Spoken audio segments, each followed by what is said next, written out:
Hello, my name is Anton Protsiuk. You may know me as the Programs Coordinator of Wikimedia Ukraine or a member of the steering committee of the CEE Hub, but I am also an administrator and editor of Ukrainian Wikipedia. And today, in this capacity, I will talk about the practice of temporary administrators on Ukrainian Wikipedia, how this emergency measure morphed into a long-term practice. So why did we need temporary administrators in the first place?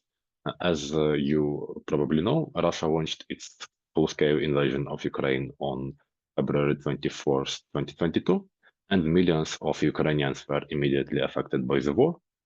And as a result, community capacity dropped quite sharply. For most people, volunteering on Wikipedia is just not top of mind when they are evacuating or sheltering from rocket attacks. Of course, there have been some exceptions, as you see on this slide, but as a general rule, people don't have a lot of time for Wikipedia when they need to shelter from the war that just came to their house. So how do we fight vandalism and disinformation in this case? One way is empowering people who can contribute. So people who are maybe living abroad or people who are in safer regions of Ukraine, and then quickly giving them tools to do so.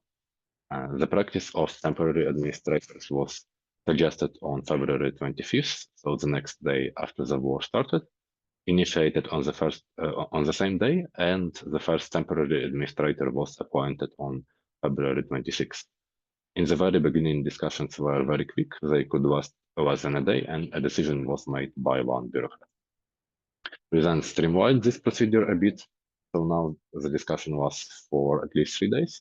At least 7 people have to participate, and rights are given by a bureaucrat for 1 or 2 months. They can be extended once without a discussion, and then if the administrator wants to renew their rights, they need to apply for a new community discussion. What's important is that in case of abuse, there is a simplified procedure for removing administrator rights instead of a typical week-long community vote, which helps lower the stakes in appointing temporary administrators.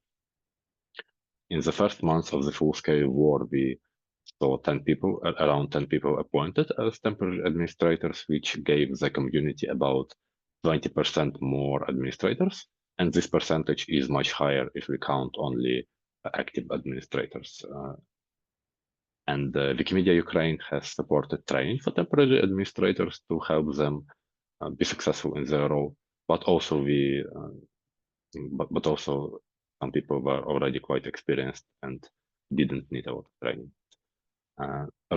Russian invasion is already in its third year, and by now the society has adapted. So I would like to talk a bit about how this practice has evolved. Since we don't have a lot of unforeseen emergencies, even though the war slowly deteriorates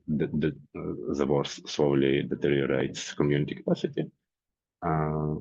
The community has kept the practice of appointing temporary administrators anyway, and it de facto morphed into two things. So first, it is a learning ground, a stepping stone for volunteers before trying out for full adminship. And it's also a way for people who have too much baggage, maybe too many conflicts in the past to get full rights, to get community approval for full rights. It is a way for them to still make valuable, high-skilled contributions because the stakes for them to get a temporary administratorship are much lower. So what can other communities learn from this case? Other Wikipedias also have troubles with recruiting and retaining administrators and other functionaries. So a few learnings from this case could be a rapid response to emergencies, so being quick and flexible in crisis as we were, lowering barriers for participation, making quicker decisions and getting more participation from volunteers, and then using temporary roles as a training ground, so training and testing volunteers in lower stakes environment before granting them permanent roles. That's it. Feel free to reach out if you have questions, and thank you so much for your attention.